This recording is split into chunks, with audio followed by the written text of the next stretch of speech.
Un policier raciste attaque une femme noire sur une route isolée, sans savoir qu'il s'agit d'un lieutenant-colonel de l'armée américaine. Il est stupéfait lorsqu'elle appelle calmement le Pentagone. Dans cette vidéo bouleversante, nous assistons à un incident troublant entre le docteur Vanessa King, officier de réserve de l'armée, et un policier local au comportement empreint de préjugés. L'échange dégénère rapidement en raison de l'hostilité injustifiée de l'agent. D'un ton posé, Vanessa demande l'intervention immédiate du Pentagone. Ce geste change tout. L'histoire commence tard, lors d'une nuit d'été lourde et moite, sur un tronçon désert d'autoroute dans la campagne géorgienne. Un simple contrôle routier devient le théâtre d'un abus de pouvoir flagrant. L'agent Todd Wentworth, connu pour ses pratiques douteuses, arrête une berline noire. À l'intérieur, le docteur Vanessa King, une femme noire d'allure calme, rentre d'une visite à sa tante malade. Peu impressionné par son calme et sa politesse, Wentworth tente de l'intimider. Il ignore sa véritable identité. Vanessa est médecin spécialisé en médecine interne, mais aussi lieutenant-colonel dans la réserve de l'armée américaine, affecté à une unité stratégique en contact direct avec le Pentagone.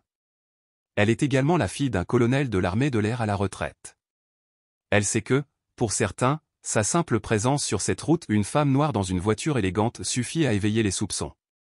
Pourtant, elle croit fermement à la loi, et pense que ses titres et son sang-froid suffiront à la protéger. Mais cette nuit-là, la réalité la rattrape. Les gyrophares rouges et bleus apparaissent derrière elle. Elle freine, active son clignotant, et s'arrête en bord de route. Son cœur s'accélère. Elle vérifie son compteur, à peine au-dessus de la limite. Elle sait qu'elle doit rester calme. Elle n'a rien fait de mal. L'agent Wentworth s'approche lentement, lampe torche en main, et braque son faisceau dans ses yeux. Permis et carte grise, aboite-t-il. Bien sûr, officier. Puis-je savoir pourquoi je suis arrêté? Il ne répond pas, feuillette ses papiers avec lenteur, comme s'il cherchait une faille. Lorsqu'il lit son nom, un rictus dédaigneux se dessine sur son visage. Vanessa King, Washington DC. Vous savez que vous rouliez au-dessus de la limite? Elle garde un ton neutre. Je suis désolé si c'est le cas. Je ne connais pas bien la route, j'ai peut-être manqué un panneau. Il se penche. Vous avez quelque chose à déclarer? Des drogues, des armes? Non, officier. Il inspecte l'arrière du véhicule, laisse sa lampe s'attarder sur son visage. Gardez vos mains en vue. Il retourne à sa voiture, vérifie son identité. Rien. Dossier vierge. Pas de mandat, pas de casier. Pourtant, il soupçonne quelque chose. Cette femme ne lui inspire pas confiance. Trop propre, trop posée. La voiture est chère. Elle doit cacher quelque chose. Il revient, plus tendu. Sortez du véhicule. Le cœur de Vanessa bat fort. Elle sort, droite, calme. Sa stature imposante et sa posture militaire semblent irriter encore plus Wentworth. Retournez-vous. Main sur le capot. Elle hésite, puis obéit. Le métal brûlant lui mord la peau. Il la fouille avec une rigueur humiliante, appuyant entre ses omoplates. Ne bougez pas. Une fois terminée, il la relâche. Elle se redresse lentement. Wentworth ne s'arrête pas là. Il fouille sa voiture sans consentement, ouvre la boîte à gants, les sièges, le coffre. Vanessa veut protester, mais se ravise. Elle est seule, au milieu de nulle part, face à un homme armé et hostile. Elle se concentre sur le champ lointain des grillons, tente de calmer sa respiration. Après une fouille infructueuse, Wentworth revient, frustré. Vous voyagez souvent seul à cette heure? Je revenais de chez ma tante. Elle est malade. Et vous venez de Washington DC? Oui, j'habite là-bas. C'est un problème? Il la fixe. C'est moi qui pose les questions. Maintenant, que faites-vous exactement dans la vie? Ici, je lis le Dr King. Docteur de quoi, au juste? Vanessa sent la tension monter. Sa mâchoire se serre. Elle inspire profondément, puis répond avec calme. Mais ce que Wentworth ignore, c'est que son appel au Pentagone déjà passé est en train de déclencher une réaction en chaîne qu'il ne pourra ni contrôler ni arrêter. Une onde de choc militaire, politique et médiatique va s'abattre sur le comté de Pinval. Et l'homme qui se croyait intouchable ne sera bientôt plus qu'un nom dans un rapport d'enquête fédérale. Je suis médecin agréé, dit-elle d'une voix calme mais ferme, et lieutenant-colonel dans la réserve de l'armée. Le regard de Wentworth se figea une fraction de seconde. Un soupçon de malaise traversa son visage. Mais au lieu de reculer, il ricana. « Bien, et moi je suis le président », lança-t-il, visiblement persuadé qu'elle mentait. Pour lui, une femme élégante au volant, seule, en pleine nuit à Pineville, prétendant être médecin légiste. Cela lui semblait forcément louche. Il lui fit signe de quitter la route et de se diriger vers sa voiture. « On va vérifier votre petite histoire », annonça-t-il d'un ton sec. Pourtant, il ne fit aucune démarche pour transmettre les informations via sa radio. À la place, il semblait prendre un plaisir malsain à exercer son autorité sur elle. Vanessa sentit la colère monter. Elle avait déjà affronté des préjugés plus subtils, des commentaires condescendants lors de conférences médicales, ou des suppositions dans les cercles militaires selon lesquels elle devait être infirmière ou assistante, jamais officier. Mais cette fois, c'était différent. L'hostilité était flagrante, palpable. Et combinée à un réel danger, elle lui serra la poitrine comme une menace sourde. Wentworth la dominait, la lampe torche braquée sous son menton comme si elle était une criminelle. « Peut-être que tu devrais venir au poste », suggéra-t-il d'une voix menaçante. Vanessa avait atteint ses limites. Elle savait pertinemment qu'elle avait le droit légal de garder le silence jusqu'à ce qu'un avocat soit présent. Mais elle savait aussi qu'elle disposait de ressources capables de briser cette mascarade. Elle sortit lentement son téléphone. « Officier, dit-elle posément, je vais passer un appel maintenant. » Il renifla en croisant les bras. « Ouais, appelez qui vous voulez, docteur », ajouta-t-il avec un sarcasme appuyé sur le mot, persuadé qu'elle jouait un rôle. Vanessa sélectionna un nom dans sa liste de favoris, le major Samantha Browning, son contact direct au Pentagone, avec qui elle collaborait parfois sur la logistique médicale des déploiements à l'étranger. Alors que le téléphone sonnait, elle eut la sensation étrange que sa vie réelle entrait violemment en collision avec ce contrôle arbitraire.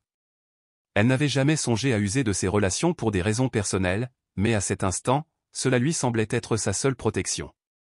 Wentworth faisait les 100 pas, lançant des regards hostiles vers elle. Par la porte ouverte de son véhicule, elle perçut des bribes de conversation radio, mais rien ne semblait la concerner officiellement. Il aurait pu inventer une transmission. Le vent bruissait doucement dans les pins alentour, amplifiant le silence de la nuit. Puis, enfin, elle entendit un clic. La voix nette du major Browning résonna. « Dr King, tout va bien ?» demanda-t-elle avec une inquiétude sincère. Browning n'appelait jamais en dehors des horaires convenus, sauf en cas d'urgence. Vanessa poussa un soupir de soulagement. « Je suis dans le comté de Pinval, en Géorgie », expliqua-t-elle calmement. « Un officier m'a arrêté. Il refuse d'accepter mes papiers d'identité. Il menace de m'emmener au commissariat.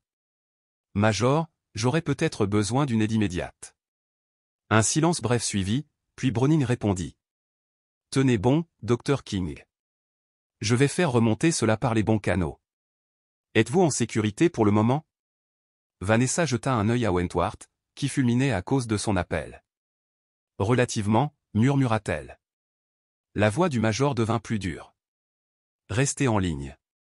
Je vais appeler le colonel Avery. Vous n'êtes pas seul. » Wentworth se pencha, tentant d'écouter. « À qui parlez-vous, mademoiselle King ?» Vanessa l'ignora, gardant un ton mesuré. « Je suis en ligne avec mon agent de liaison au Pentagone. Si vous avez un souci avec mes identifiants, elle peut vous répondre, ou vous pouvez contacter mon commandant. Elle confirmera mon statut militaire. » Elle parlait avec une politesse inflexible. Le visage de Wentworth se crispa. Il ne savait plus quoi croire, mais sa confiance calme le déstabilisait. Il jeta un regard incertain autour de l'autoroute déserte. Peut-être réalisait-il enfin qu'elle disait la vérité, et que cela pouvait se retourner contre lui. Mais sa fierté ne le lâchait pas. « Je vais gérer ça comme je l'entends », grommela-t-il, moins sûr de lui. Raccrocher et coopérer. Vanessa porta le téléphone à son oreille, entendant le major parler au colonel Avery. « Oui, major, dit-elle, je comprends. Voyons si l'officier souhaite vous parler. » Wentworth lui arracha alors le téléphone, ignorant sa protestation. Il lut l'écran. « Ne me faites pas ce coup-là, grogna-t-il entre ses dents. Vous pensez vraiment pouvoir appeler du renfort depuis le Pentagone ? Mais bien sûr. » Sa voix dégoulinait de sarcasme, mais une tension sourde suintait en dessous. À l'autre bout du fil, la voix du major Browning résonna dans le haut-parleur. « Officier, identifiez-vous immédiatement. Ceci est une requête officielle du ministère de la Défense des États-Unis. » La mâchoire de Wentworth se contracta. Il reconnut ce ton. Ce n'était pas une blague. C'était du sérieux. Il se figea, le téléphone tremblant dans sa main, hésitant. Vanessa vit l'hésitation dans ses yeux. Allait-il oser défier l'autorité du Pentagone? Le rapport de force venait de basculer. S'il refusait, il risquait gros. Une goutte de sueur roula sur sa tempe. Puis, lentement, il déclara. Ici l'agent Todd Wentworth, département du shérif du comté de Pinval.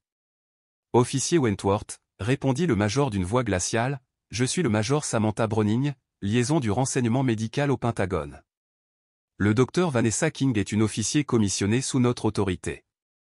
Soyons clairs, vous interférez avec une réserviste en service actif sous contrat avec le département de la Défense.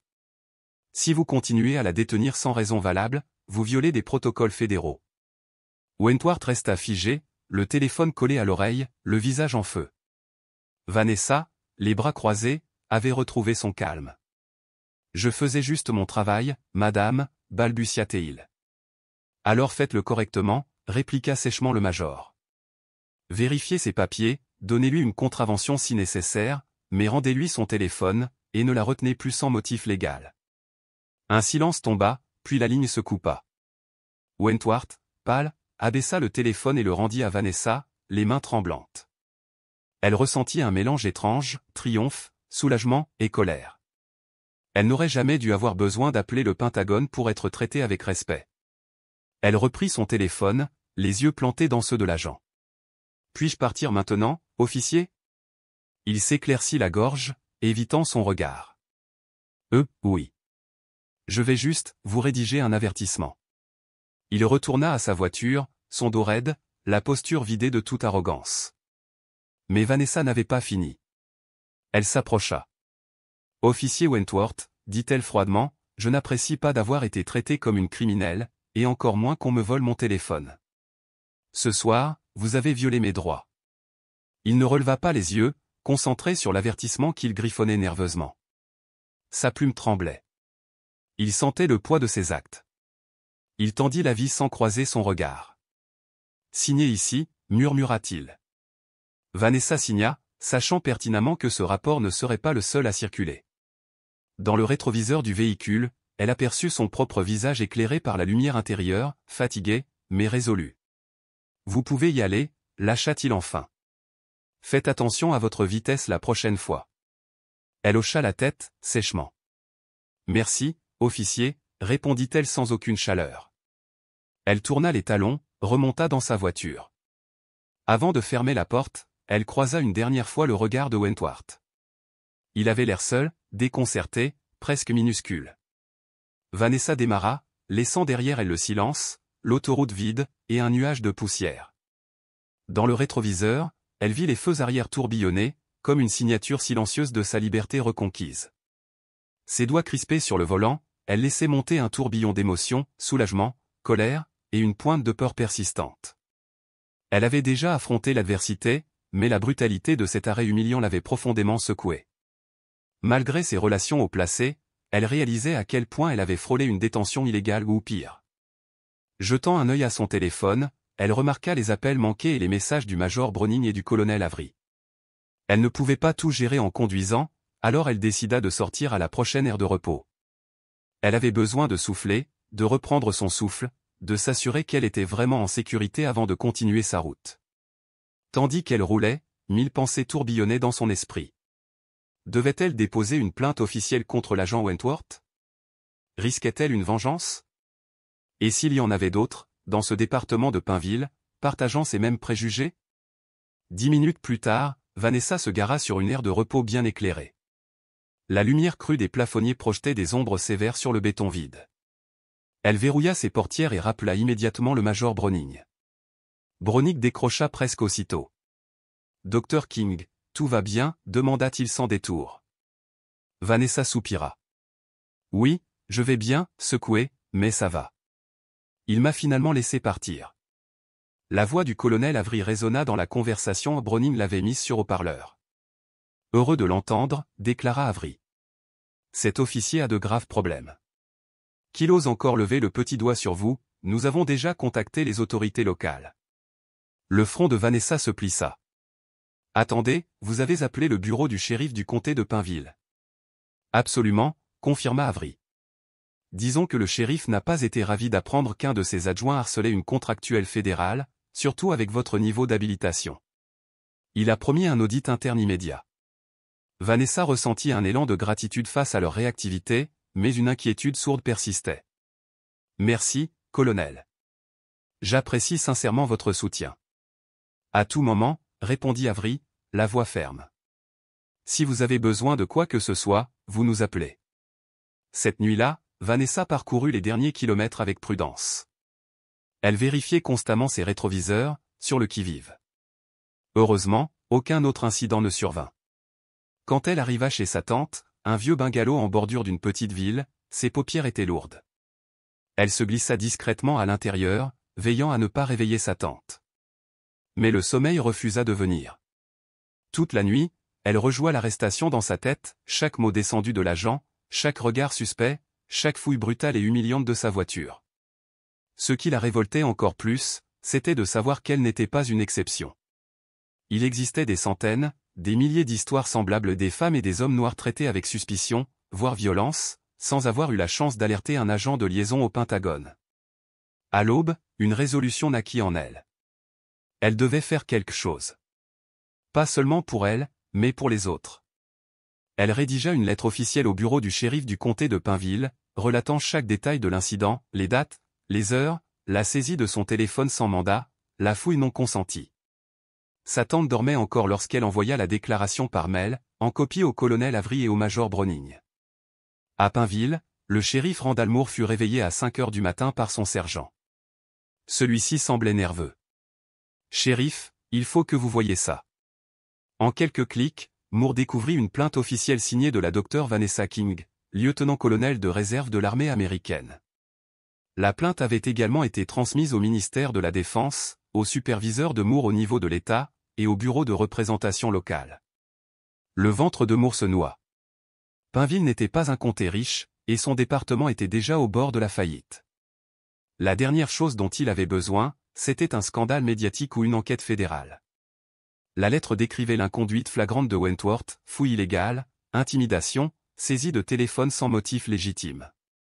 Moore savait que Todd Wentworth avait toujours eu la main lourde avec les étrangers, mais il n'aurait jamais cru que cela irait jusqu'au Pentagone. Marmonnant un juron, il composa le numéro de Wentworth. Ce dernier, encore engourdi par une nuit agitée, fut tiré de son sommeil par la sonnerie. Il reconnut immédiatement le numéro. « Bonjour, shérif, grogna-t-il. Mais Moore ne perdit pas de temps. « J'ai toute une pile de plaintes à ton sujet, gronda-t-il. Tu veux bien m'expliquer ce qui s'est passé hier soir ?» La voix du shérif claquait dans l'écouteur. Wentworth tenta de paraître sûr de lui, mais la panique se glissait déjà dans ses mots. « Shérif, c'était juste un contrôle de routine. » Elle roulait trop vite, elle avait l'air suspecte. « Suspecte, rugit Moore. C'est une foutue docteur de l'armée, Todd. Et maintenant, nous avons le ministère de la Défense sur le dos. Ils exigent une enquête formelle. Nous risquons de perdre nos financements, voire d'être poursuivis pour violation des droits civiques. Tu as au moins vérifié correctement sa licence ? Wentworth hésita. Il repensa à l'appel glaçant du Pentagone. J'ai essayé, mais elle s'est mise à crier. Alors j'ai fouillé. La frustration de Moore explosa. Tu n'avais aucun motif valable pour fouiller sa voiture. Rends-toi immédiatement à mon bureau. Et ne te donne même pas la peine de venir en uniforme. Pendant ce temps, Vanessa s'éveilla plus tard dans la matinée, bercée par l'odeur du café. Sa tante, Héloïse, fredonnait doucement dans la cuisine. Héloïse, une femme vive d'une 60aine d'années, aux yeux bienveillants et au langage direct, faisait partie de la LFT. Vanessa la serra dans ses bras, reconnaissante pour cette bulle de normalité. Au petit déjeuner, Héloïse remarqua la tension sur le visage de sa nièce. « Ma chérie, qu'est-ce qui t'angoisse comme ça ?» Vanessa hésita. Elle ne voulait pas l'inquiéter, mais l'honnêteté s'imposait. Elle lui raconta tout, l'arrestation, la peur, l'humiliation. Les yeux d'Héloïse s'illuminèrent d'une colère glacée. J'ai vécu en Géorgie toute ma vie. Je sais ce que certaines personnes peuvent faire, mais ça, c'est inadmissible. Tu es sûr que tu vas bien? Vanessa acquiesça. Je suis en sécurité maintenant, et j'ai déjà fait remonter l'incident. Mes collègues au Pentagone sont derrière moi. Le visage d'Héloïse s'adoucit de fierté. Voilà ma fille. Tu fais ce qu'il faut. Ne les laisse pas s'en sortir avec leurs conneries. Alors que Vanessa buvait son café, son téléphone sonna. L'écran affichait « Bureau du shérif de Pinville ». Elle échangea un regard avec sa tante, qui hocha la tête avec calme. « Bonjour », dit Vanessa, le cœur battant. « Bonjour, Dr King. » La voix grave du shérif se fit entendre. « Ici le shérif Moore. Je voulais vous informer que l'agent Wentworth a été suspendu avec effet immédiat, le temps d'une enquête interne sur l'incident. » Vanessa sentit une vague de soulagement l'envahir. « Merci pour l'information, shérif. Je vous en suis reconnaissante. » Moore se racla la gorge. « Nous prenons cela très au sérieux. Le ministère de la Défense nous a fait part de ses inquiétudes. Nous mènerons une enquête approfondie. Et s'il y a eu faute, nous y remédierons selon la procédure. » Vanessa garda un ton calme mais déterminé. « J'espère bien. J'espère que votre département comprend la gravité de la situation. Je suis disposé à coopérer pleinement avec l'enquête. » « Bien sûr, madame, » répondit Moore. « Nous vous recontacterons. » À l'autre bout de la ville, dans le bâtiment terne qui servait de poste de police, l'agent Wentworth attendait sur une chaise raide, les mains moites, devant le bureau du shérif. Des collègues passaient sans le regarder. Les rumeurs disaient que Todd avait ciblé la mauvaise personne. Finalement, Moore apparut et lui fit signe d'entrer. Il referma la porte derrière eux. Le bureau était sombre, encombré de papiers. Moore s'installa dans son fauteuil grinçant et fixa Wentworth d'un regard perçant. « Todd, » dit-il en se penchant. « C'est grave. Très grave. Tu es suspendu pendant l'enquête. Rends ton insigne et ton arme. » Wentworth resta bouche bée. « Shérif, allez. » Mais Moore le coupa net. « Je n'ai pas le choix. Le ministère de la Défense nous surveille, les commissaires veulent des poursuites, et une demi-douzaine d'activistes locaux demandent ton dossier d'interpellation. Il y a un schéma ici, Todd, et il ne joue pas en ta faveur. » Le visage de Wentworth se crispa. « Des activistes? Depuis quand on leur laisse diriger la baraque? » Le shérif leva une main pour le faire taire. « Faites attention à ce que vous dites, nous respectons la loi sans céder à la pression. Maintenant, faites ce que je dis, badge et armes. » À contre-cœur, Wentworth détacha son insigne, le retira de son uniforme, puis déposa son arme de service sur le bureau. Sa poitrine brûlait de ressentiment. Chaque battement de cœur semblait attiser cette flamme. « J'avais le droit, » lança-t-il. Moore lui adressa un regard noir. « Un droit ?» demanda-t-elle froidement. « Un droit de fouiller son véhicule sans son consentement, de saisir son téléphone par la force? Aviez-vous au moins une raison probable ?» Wentworth balbutia. Il sentait le sol se dérober sous lui. Elle n'était pas coopérative, tenta-t-il, mal à l'aise. Moore laissa échapper un rire sec, sans chaleur. Elle avait peur. Elle a tenté d'appeler des renforts parce que vous ne vouliez pas l'écouter. J'ai vu la caméra de tableau de bord, dit Todd. La révélation frappa Wentworth comme une gifle glacée.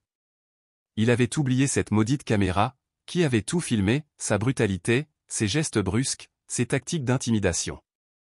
Il savait que si ces images étaient rendues publiques, elles le détruiraient. Cette enquête ne dépend pas de moi, dit le shérif plus calmement. Je vous le dis en tant qu'ami, prenez un avocat. 2 jours plus tard, l'affaire se répandit dans les médias locaux. Un journaliste de WSB-TV, venu d'Atlanta, arriva à Pinville pour demander un entretien, soit avec le Dr King, soit avec le bureau du shérif. Des rumeurs couraient, le Pentagone serait intervenu lors d'un simple contrôle routier. La curiosité montait dans tout l'État. Vanessa, d'abord hésitante à parler face caméra, comprit vite que sa voix pouvait devenir un plaidoyer puissant pour une réforme plus vaste. Avant d'accepter, elle consulta son supérieur au Pentagone. Celui-ci donna son accord, à condition qu'elle ne divulgue aucun détail classifié de son poste. Ainsi, par une chaude après-midi d'été, Vanessa se tenait devant le bungalow de sa tante, saluant poliment une jeune journaliste nommée Lilian Rousseau. L'équipe de tournage installa son matériel dans la cour avant, modeste mais propre. Le soleil tapait, et derrière les rideaux, les voisins observaient en silence. Héloïse, bras croisés, regardait depuis le porche, lui offrant son soutien muet. Lilian commença par des questions douces sur le parcours de Vanessa. Celle-ci expliqua comment elle jonglait entre sa pratique médicale et ses fonctions de lieutenant-colonel dans la réserve de l'armée. Puis, la conversation aborda le sujet du contrôle routier. Pouvez-vous nous raconter, avec vos propres mots, ce qui s'est passé cette nuit-là? Vanessa inspira profondément. Une vague de peur et de colère remonta. Elle parla calmement, décrivant son arrestation pour excès de vitesse présumé, le changement brusque d'attitude de l'officier, la fouille sans consentement, et la confiscation de son téléphone alors qu'elle tentait d'appeler ses supérieurs pour connaître ses droits. Si je n'avais pas pu contacter mes collègues du Pentagone, conclut-elle d'une voix ferme mais teintée d'émotion, je ne sais pas jusqu'où l'agent Wentworth serait allé. Il ne s'agissait pas que de moi. Il s'agissait de n'importe qui, que l'on peut cibler ainsi, sans recours. Lilian hocha la tête avec compassion. Que souhaitez-vous obtenir de cette situation, Dr. King? Le regard de Vanessa se tourna vers la caméra. Responsabilité. Réforme. Il faut que ce soit clair, on ne peut pas terroriser les citoyens sans conséquence, peu importe leur couleur de peau ou leurs origines. Tout le monde mérite un traitement équitable devant la loi. L'entretien s'acheva. Une fois les caméras rangées, Vanessa sentit ses genoux vaciller. Elle n'avait jamais cherché la lumière. Mais au fond, elle espérait que son témoignage pourrait empêcher d'autres drames. À l'autre bout de la ville, dans un bar presque vide appelé The Roostery, l'agent Wentworth regardait l'interview à la télévision. Assis seul dans un coin, les yeux rivés à l'écran au-dessus du bar, il bouillonnait. Chaque mot prononcé par Vanessa lui brûlait la mémoire. À la fin du reportage, le barman, un homme corpulent nommé Ronnie, s'approcha. « Dure journée, Todd » murmura-t-il en glissant une bière devant lui. « J'ai entendu dire qu'ils veulent ta tête. » Wentworth fronça les sourcils. « Elle exagère, grogna-t-il. Je faisais juste mon travail. » Ronnie haussa les épaules, jetant un regard vers la porte, où un nouveau client venait d'entrer. « Tu devrais peut-être faire profil bas. Certains ici sont de ton côté, mais beaucoup pensent qu'il est temps que le comté fasse le ménage. » Wentworth ignora l'avertissement. Il vida sa bière d'un trait. Il se sentait piégé, trahi. Dans son esprit, il était la véritable victime, accusé pour avoir simplement fait son devoir. Un ressentiment tenace envers Vanessa King s'ancra en lui, nourrissant des pensées sombres. Le lendemain matin, Vanessa fut réveillée par son téléphone qui ne cessait de vibrer. Une avalanche de messages. Des anciens camarades d'université, des collègues de Washington, des membres de la famille élargie. La majorité la soutenait, saluant son courage. Mais certains messages, inquiétants, mêlaient injures et menaces racistes. Ses coordonnées avaient fuité après le reportage. Bouleversée mais lucide, Vanessa alerta le colonel Avery et le major Browning, qui lui assurèrent que si une menace réelle se confirmait, le FBI interviendrait immédiatement. Tout cela lui semblait irréel. La veille encore, elle était une citoyenne ordinaire en visite chez sa tante. Aujourd'hui, elle devenait une figure publique au cœur d'un débat sur les droits civiques. Déterminée à poursuivre ses tâches quotidiennes, elle se rendit au centre-ville de Pineville pour acheter des courses et des médicaments. En marchant, elle se sentait observée, jetant parfois un regard derrière elle. Les petites rues paisibles cachaient des regards, certains approbateurs, d'autres méfiants. En sortant de la pharmacie, une bouffée de soulagement la traversa. Elle aperçut un visage familier, l'adjointe Marisol Grant, une femme de cœur qu'elle avait rencontrée brièvement lors d'une précédente visite. Grant s'approcha avec un sourire doux. « Dr. King, puis-je vous parler un instant ?» Vanessa, tenant fermement son sac, acquiesça. « Bien sûr, adjointe. »« Tout va bien ?» Grant ôta son chapeau en signe de respect. « Je voulais simplement dire que je suis désolé pour ce qui s'est passé. Tous, dans le département, ne partagent pas les idées de Wentworth. Beaucoup souhaitent son départ.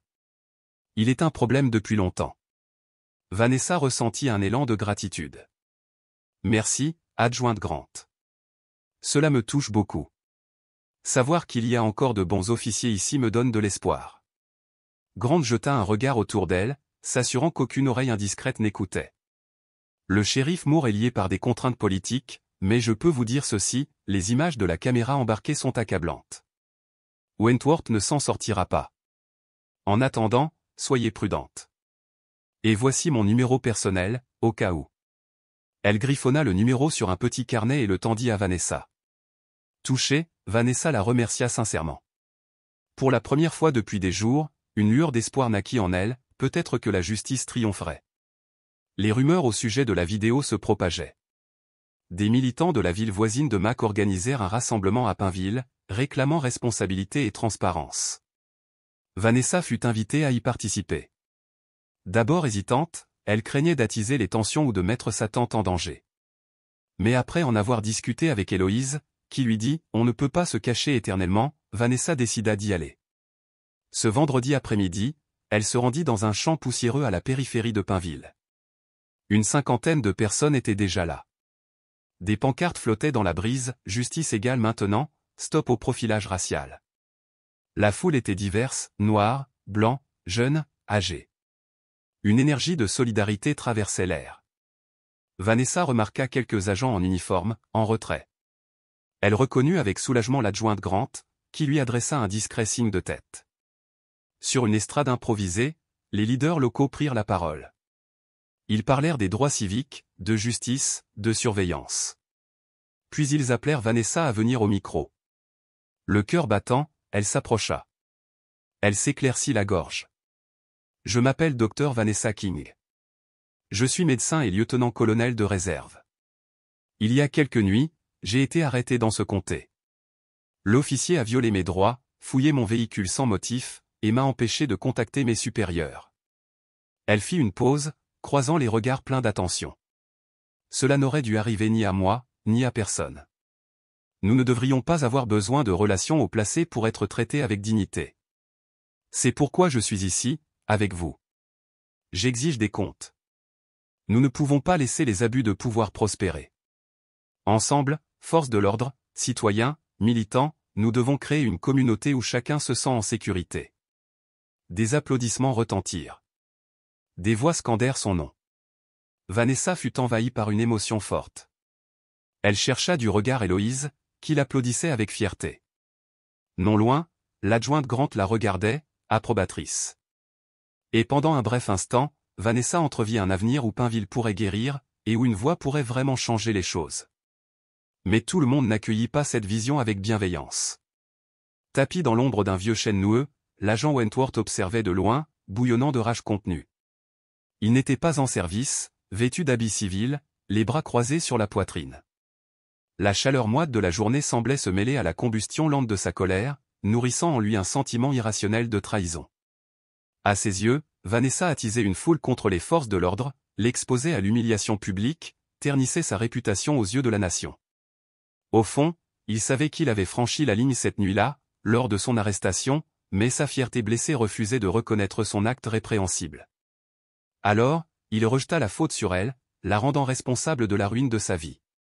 Quand le rassemblement prit fin, les gens se dispersèrent par petits groupes amicaux. Wentworth resta en retrait, le regard vissé sur la silhouette de Vanessa qui s'éloignait avec Héloïse jusqu'à sa voiture. Une pulsion dangereuse s'éveilla en lui, un désir tordu de remettre les choses en ordre selon ses propres conditions. Puis, il disparut dans la lumière dorée du soir, fomentant déjà son prochain mouvement. Au cours de la semaine suivante, le comté de Pinval conclut son enquête interne.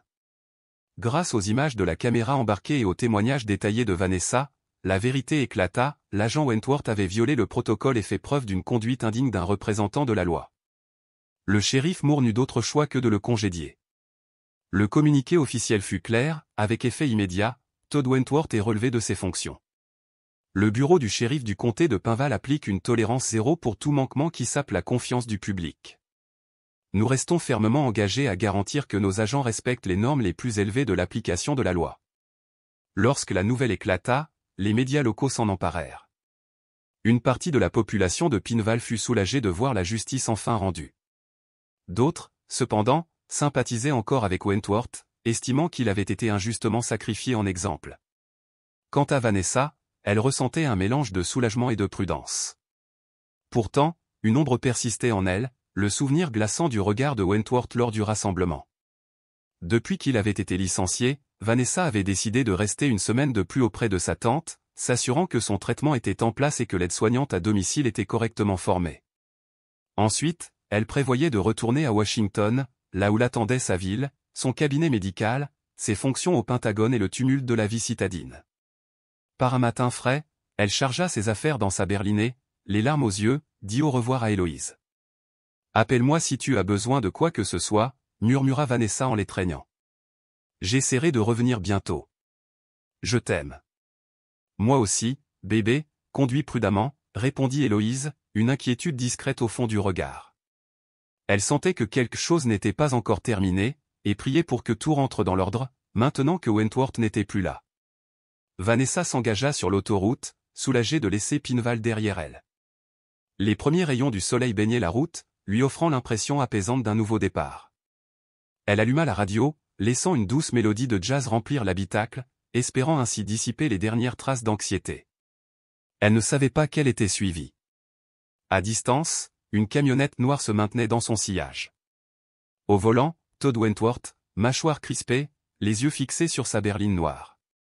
Sa fureur n'avait pas diminué, elle avait fermenté, s'était muée en une obsession venimeuse. Il avait tout perdu, avait été humilié publiquement, et dans son esprit tordu, une seule coupable existait, Vanessa King. Il la suivait depuis des kilomètres, changeant habilement de voie pour ne pas se faire repérer. Les champs s'étendaient de part et d'autre, et la circulation restait modérée. Lorsqu'ils atteignirent un tronçon plus isolé, Wentworth accéléra, réduisant la distance entre eux. Dans son rétroviseur, Vanessa remarqua un camion se rapprocher, sans reconnaître le conducteur. Elle n'y prêta pas grande attention, trop absorbée par l'idée de retrouver sa routine, son hôpital, ses patients, et sa prochaine rotation avec son unité de réserve. Mais soudain, la camionnette fit une embardée, se rapprochant dangereusement de son véhicule. Vanessa se raidit, scrutant ses rétroviseurs avec inquiétude. « Qu'est-ce que » murmura-t-elle. Elle freina légèrement, espérant que le conducteur se raviserait. Au lieu de cela, la camionnette fit un écart dans la voie opposée, comme pour dépasser, puis revint brusquement derrière elle, plus proche encore. Une peur glaciale s'empara d'elle. Elle hésita à appeler le 911, voulant d'abord s'assurer qu'il ne s'agissait pas d'un conducteur impatient. Elle accéléra légèrement, mais le camion suivit, collant sa vitesse. C'était intentionnel. Puis, dans une manœuvre terrifiante, la camionnette se plaça à sa hauteur. Vanessa tourna la tête et vit le visage de Todd Wentworth. Son expression était un mélange toxique de rage et de triomphe. La panique monta en elle. Avant même qu'elle puisse réagir, il donna un coup de volant, percutant violemment sa berline. Le véhicule de Vanessa quitta la route, les pneus crissant contre le gravier. Elle lutta pour contrôler le volant, le cœur affolé, alors que la voiture dérapait dans l'herbe. Le pare-choc avant faucha un panneau de signalisation. La voiture tourna sur elle-même, puis s'immobilisa en tremblant. Le souffle coupé, Vanessa tenta de reprendre ses esprits. L'airbag ne s'était pas déclenché, signe que l'impact, bien que violent, n'avait pas été frontal. Elle sentit pourtant la brûlure sourde d'un hématome se former sur sa poitrine, là où la ceinture de sécurité avait freiné son élan. À travers le pare-brise fêlé, elle aperçut la camionnette s'arrêter un instant, comme pour vérifier si elle était toujours consciente. Puis, dans un nuage de poussière, Wentworth redémarra à toute allure. La rage et l'incrédulité la traversèrent. Elle attrapa son téléphone, les mains tremblantes, et composa le 911. Elle pria pour qu'il ne revienne pas finir ce qu'il avait commencé. La voix du répartiteur crépita dans l'écouteur. « Quelle est votre urgence ?» Vanessa se força à parler calmement, indiquant sa position. « Une camionnette m'a fait sortir de la route. Le conducteur, c'est Todd Wentworth. C'est un ancien officier du comté de Pinval. Je suis blessée, mais consciente. Envoyez de l'aide, s'il vous plaît. » Sa voix se brisa sur les derniers mots, l'adrénaline battant à ses tempes. Le répartiteur l'informa qu'une ambulance et une patrouille de l'État étaient en route. Vanessa verrouilla les portes et scruta les alentours. Tout était silencieux, trop silencieux. Le soleil de midi frappait sans relâche. Les minutes s'écoulaient lentement, chaque seconde semblant étirer l'attente. Enfin, des gyrophares apparurent à l'horizon. Une voiture de la patrouille d'État de Géorgie arriva, suivie d'un véhicule du comté de Pinval et d'une ambulance. Vanessa poussa un soupir de soulagement. Les secours l'examinèrent rapidement, vérifiant ses signes vitaux. Elle souffrait de coupures dues aux éclats de verre et de contusions, mais restait stable. Un policier prit sa déposition, griffonnant des notes sur un carnet. L'adjointe du comté de Pinval, Marie-Sol Grant, s'approcha, le visage tendu. « Mon Dieu, Dr King, ça va ?» demanda-t-elle en jetant un œil à la berline endommagée. Vanessa hocha la tête, tenant un sac de glace contre son épaule. « Ça ira, mais c'était bien Todd Wentworth. Il a essayé de me tuer. » Le visage de Grant se durcit. « Il a complètement perdu pied. Nous lançons un avis de recherche immédiatement. Vous pouvez monter dans l'ambulance ?» Vanessa acquiesça. « Emmenez-moi à l'hôpital, mais, s'il vous plaît, retrouvez-le. Il ne s'arrêtera pas tant qu'il ne sera pas arrêté. » Grant hocha la tête avec fermeté. « Ne vous inquiétez pas. On l'aura. » Alors que Vanessa était transportée vers un hôpital local pour des examens plus poussés, les forces du comté de Pinval et la patrouille de l'État de Géorgie lancèrent une chasse à l'homme. Des bulletins furent diffusés avec la description du véhicule de Wentworth. Les médias locaux relayèrent l'affaire, le décrivant comme armé et dangereux, demandant à la population de rester chez elle. Pendant que les médecins s'occupaient d'elle, le téléphone de Vanessa bourdonnait. Le colonel Avery et le major Browning la contactèrent, furieux et inquiets. Si les autorités locales échouaient à l'arrêter, le FBI serait impliqué. Après des examens, Vanessa fut autorisée à sortir avec des blessures mineures. Grant lui proposa de la reconduire chez sa tante. Mais Vanessa, anxieuse, murmura « Je ne me sentirai pas en sécurité tant qu'il courra encore. » Grant comprit, hochant la tête. « On surveille toutes les routes. Il ne pourra pas aller loin. » Mais Vanessa soupçonnait que Wentworth était prêt à tout, brûlé par une haine assez intense pour tout risquer. Elle s'installa sur le siège passager, la main tremblante contre sa tempe, priant pour que ce cauchemar touche enfin à sa fin. Dans l'ombre d'une grange abandonnée, près de la limite du comté, Todd Wentworth se cachait, fulminant. Son camion était cabossé, rayé. Il savait que le filet se resserrait. Désormais, toute la Géorgie le traquait. Sa poitrine se soulevait sous un mélange féroce de peur et de fureur. L'envie de se venger lui brûlait les entrailles, mais il savait qu'il était acculé, qu'aucune option viable ne lui restait. Il songea un instant à s'enfuir, à quitter l'État pour disparaître ailleurs, mais une fierté tordue, tenace, l'empêchait de battre en retraite. Il voulait terminer ce qu'il avait commencé. Prouver quelque chose, à lui-même, au monde. Le lendemain matin, avec un regard fiévreux et les mâchoires serrées, il prit une décision désespérée. Il fouilla dans la boîte à gants de son véhicule et en sortit le pistolet qu'il y avait dissimulé.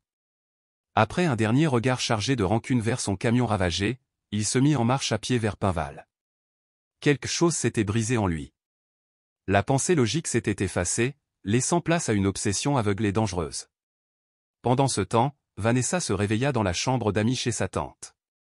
Elle avait à peine dormi. Chaque respiration faisait jaillir une douleur aiguë dans sa poitrine, là où l'hématome s'étendait, souvenir brutal d'un accident qu'elle avait miraculeusement évité. Héloïse, inquiète, préparait le petit déjeuner et lui demandait de se reposer. Mais le repos était impossible tant que Wentworth courait toujours dans la nature. L'adjoint Grant avait promis des patrouilles renforcées autour de la zone. Malgré cela, ce matin-là, le téléphone sonna avec un message d'alerte. Wentworth venait d'être repéré près de la périphérie de Pinval. La population fut immédiatement avertie, verrouillez vos portes, restez sur vos gardes. Le cœur de Vanessa s'emballa. Une angoisse la serrait, rester ici signifiait potentiellement mettre Héloïse en danger. Je devrais peut-être partir, me mettre en sécurité, murmura-t-elle. Héloïse secoua la tête avec fermeté. Ce n'est pas toi qui devrais fuir.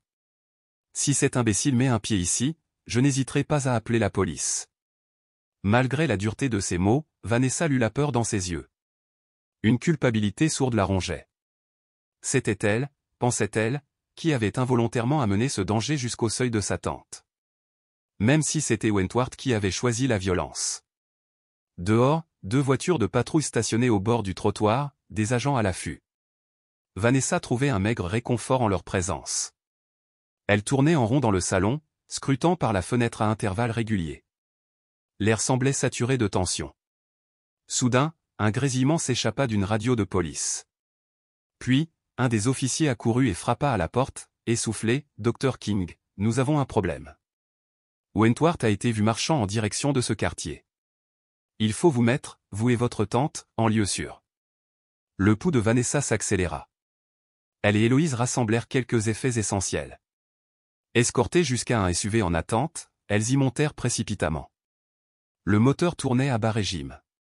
« Nous vous conduirons à un hôtel sécurisé dans le comté voisin, » expliqua l'adjoint. « Une garde sera assurée. » Mais alors qu'elle descendait les marches du Porsche, un coup de feu claqua, déchirant le silence tendu de la banlieue. Héloïse cria. Un policier hurla, coup de feu, et tous se précipitèrent à couvert, armes sorties.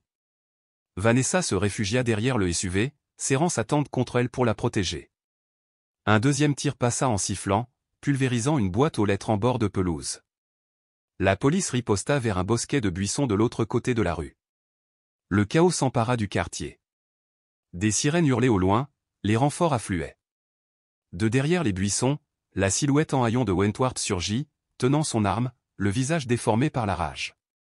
Des gouttes de sueur coulaient sur son front. « Tu m'as tout volé, King, » beugla Teil.